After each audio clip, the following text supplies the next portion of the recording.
At yung pangatlo nating program, itong tinatawag ko kanina na engagement groups. Okay? Ang engagement groups. So, by the way, I just want to welcome, I think pumasok na kanina si Tresha. Wala na naman siya. Mahina siguro ang signal niya. Okay, ang pangatlo nating program ay ang engagement groups. Ano po ito? Now, when we say engagement, let's have some definitions.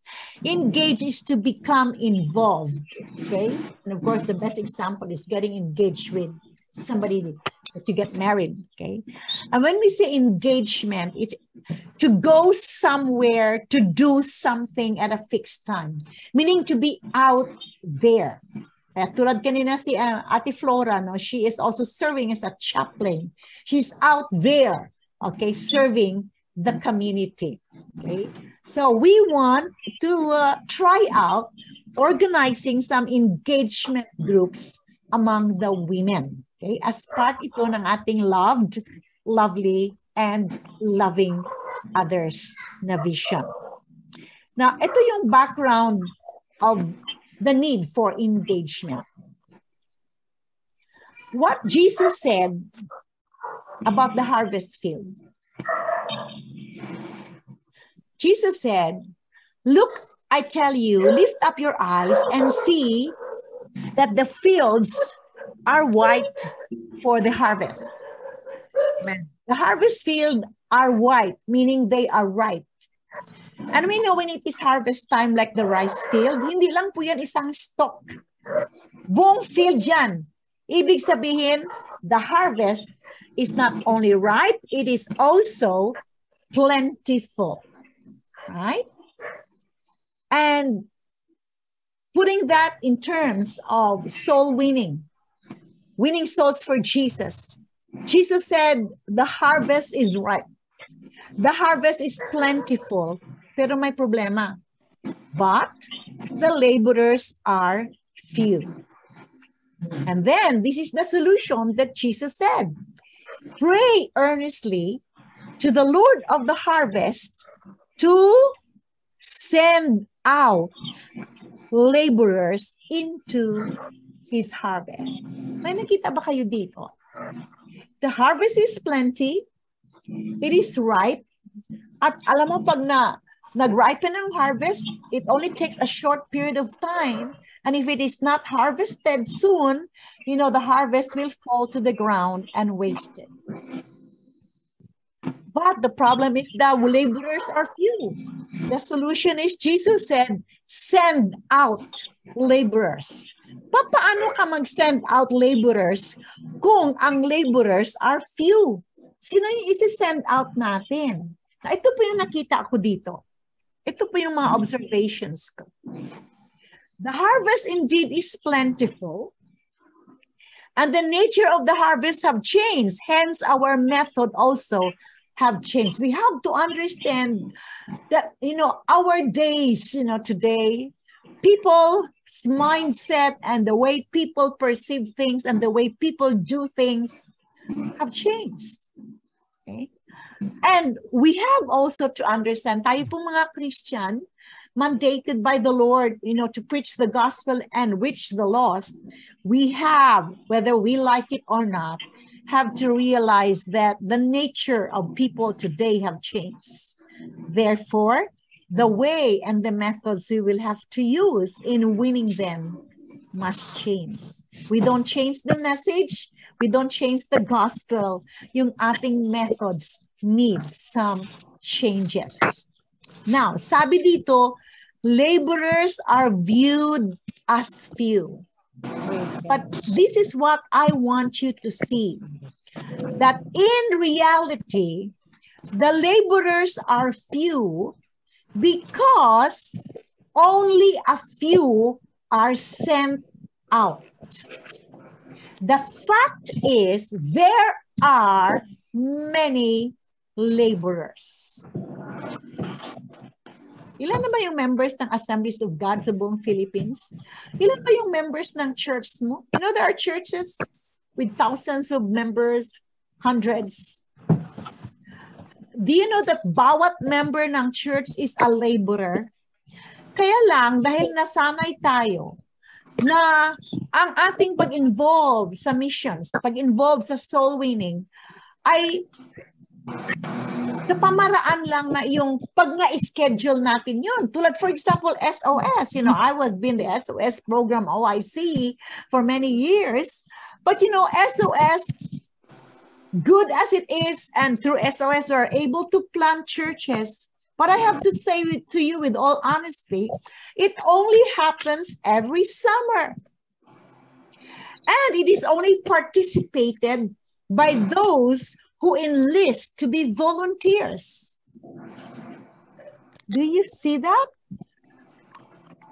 How about during the rest of the months of the year? And how about the other members of the churches who do not enlist as volunteers?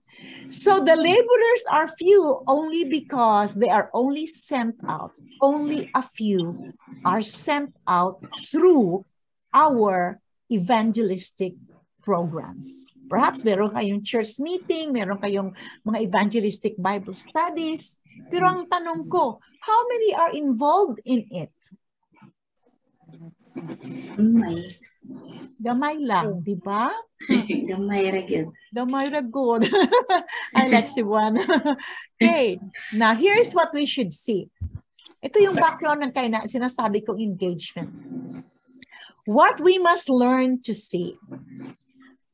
We must see that God has already mobilized his people to engage in mission in every domain of society, in every sector of society. We don't need to mobilize God's people on mission with centralized events like SOS, whatever, evangelism, explosion, street meetings, okay, whatever we do, because God has already mobilized them in different domains of society where they spend most of their time. Now, what are these domains? Healthcare and medical. Do you have doctors in your churches? The doctors, the nurses are already there in the domain of the medical society, and they should see that God has placed them there. The arts and media, governance, people who are in the government employees, or even occupying certain offices in the government. These people who are members of our churches should see that God has already placed them there. That is their mission field. Business and economics. We have business people, yung mga may pwesto sa tindahan, yung doon lahat. These people have to see that God has placed them there. Education, marami tayong teachers sa ating churches, di ba? Our teachers should see that they are not just there as teachers to be, to earn for a living. Of course, that is valid. But can you imagine if every teacher, Christian teacher, begin to see that God has placed them where they are teaching, and that is their mission field. What I want us to do is this, that we will steer our members of our churches belonging to the different domains of society to see that God have sent them in their specific domains where they are, and for them to see that where they are, their workplaces, is actually the mission field where the Lord have sent them. Then, the ministry and the missions will not only belong to professionals. It will not only be confined, to our organized missions projects. We will still do that. We will still do SOS. We will do street preaching and whatever missions program that you do. But I tell you, okay, the world today, the great harvest will not be reached if we only limit our missions efforts in our organized missions programs.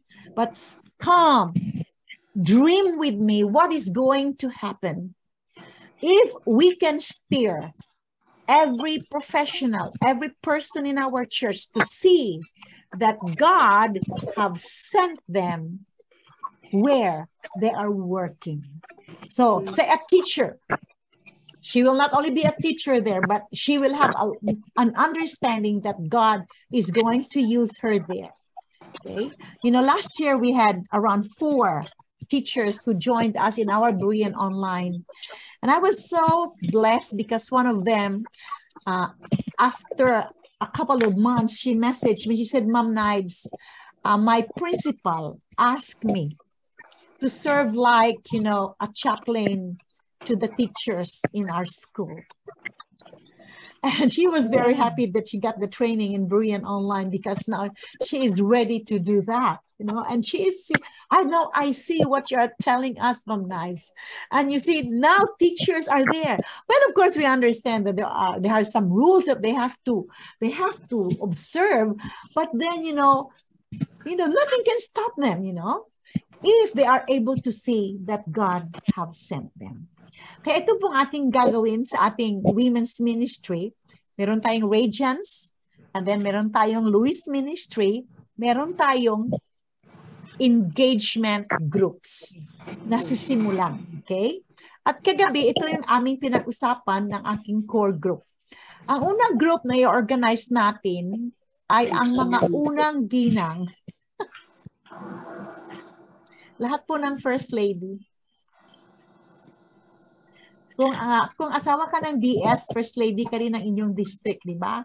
Kung ang asawa mo ay manager sa bangko, First Lady ka rin. First Lady. Kaya I will organize the unang ginang. I will be asking the wives of our executives to help me with this, and then the wives of our district superintendents. And once we conceptualize this, then this is going to reach out to include the wife of the mayor, the wife of the governor, the wife of the barangay captains, the wife of the councilors. Okay? So, actually, na-share ito ni Pastor sa mayor namin dito at na-excited si mayor namin. Sabi ni mayor, sabihin mo na kay Jo, yung sa asawa niya, i-message mo niya asawa ko, mag-organize kayo ng unang ginang. Okay. So I look into this. I think Ate Flor, you'll be happy to see this happening, right? Yes. Sabihin mo na si Ate Connie, ha? Mag-organize ng unang ginang. Okay. Now, we will organize, we will conceptualize this, how to do about this. But do you know ang lahat ng mga unang ginang, lahat ng asawa ng people who are in the highest and top positions are really in a very difficult situation. Ang hirap kaya maging asawa ng GS, akala nyo. Parang hindi. Parang hindi. Maganda pa rin. I have to tell you honestly, the first term ni Pastor, I was at a loss. Kasi hindi ako sanay, pero bigla akong nakatapot sa public. I'm very active in the church, but you see, I've never been out there, to be seen by the other women in our general council. At lalo pa noon kasi syempre, medyo iba pa kasi ako kasi kaya naman noon, may yung buko, tapos naka-jeans ako noon, ganun. Hindi ko alam na sa ibang lugar pala ng ating district, ng ating council, ay hindi pwede yung maikli ang buhok ang babae, hindi pwede yung naka-jeans yung babae. Ako, travel sa SOS, naka-jeans ako. Natakot ako. And I found out later, hindi pa na pwede yun. So, well, thank God things are changing now sa ating movement. But it's like, I was at a loss. Parang ayoko, ano bang gagawin ko? Parang, pwede ba kayang magkilay ako? Pwede ba akong mag-lipstick? Pwede ba akong magdamit ng ganito? I have to ask myself, okay? And not only that, but you see the pressure of that our husbands are having, being in the top positions, and we are the wives behind. So I think there is a specific need for mga unang ginang. Okay? Yes. Are you expecting this? Kaya ito yung ating isang gagawin natin na engagement groups. Pag may plano po na baka dito po yung I don't know if I should say this, Dad, yung ang lami dito baka dito sa Rojas City. maimbitahan dito lahat ng mga asawa ng DS. At saka kayo dito na rin, ila-launch natin yung ating unang ginang. And I will be arranging to ask the wife of our mayor to be our speaker. I hope you are getting excited about this. Okay, so Yes. dito sana itong engagement group natin, di ba? Things can happen really. Now, the second group, which really is my burden ever since, ay ang teachers. We're gonna have a national conference and equipping, calling all the teachers of the Assemblies of God, mga women teachers, and let us steer them into realizing that God has made them teachers and placed them in their respective schools for a greater purpose. Yes. So can you imagine what is going to happen if that happens? Okay, the engagement. And of course, another group is the healthcare workers. Ating mga doctors, mga nurses, mga psychologists, mga counselors. We are embarking, kasi dalawa yung doktor natin sa ating executive na tutulong sa atin dito. We will start we will train ourselves to become respondents to people sa yung mga suicidal, yung magsusuicide. Diba marami ngayong may mga suicidal tendencies at saka yung mga may depression, mga ganon. Yes, marami po. So, we have already actually started to do this training. But we will embark on a program that ang ating mga local churches, ang ating mga healthcare workers, if they can be, they have the training to do this, mag-embark tayo ng group na we will be responders to people na nangangailangan ng tulong kasi kailangan nila ng help. They are contemplating on suicide. Okay? So, meron tayong health card tawag dito. Tawag niya ay health card. We will train women to be responders. Okay? We will have to have the right training to do this, and we are happy ang dalawa nating asawa ng ating executives are able to give us the training to do this. Itong fourth na inisuggest ng ating mga asawa ng executives kagabi, we will also try to reach out to women who are in the arts and media. Ayan, dalawa ng ating mga radio announcers dito. At yung mga arts. Alam nyo, ang arts ngayon na hindi na natin ma-ignore. Kasi sabi, kung artist ka, parang hindi yan pinapansin. But ang panahon ngayon is a time of visuals. Kaya yung mga artists ay talagang may role na sila sa society, and they are a growing group in the society. Okay, so this will be another engagement group that we can address. Okay, so sa engagement groups na ito, our responsibility, of course, we're gonna set up the system of doing this, and we're gonna have to set up the training how to do this. But what we want to see out of this is we can steer our women in our local churches to see that God have already sent them out where they are working. Yes. We begin to imagine, see that this is something that God has given us. Ito yung ating vision that is all so far just an overview of the programs and activities that we are going to implement. Itong ating vision for the PGCAG women using the 3 programs. 1, Radiance, 2 is the Lewis Ministry, and 3, the engagement groups. Women who are loved, lovely, and loving.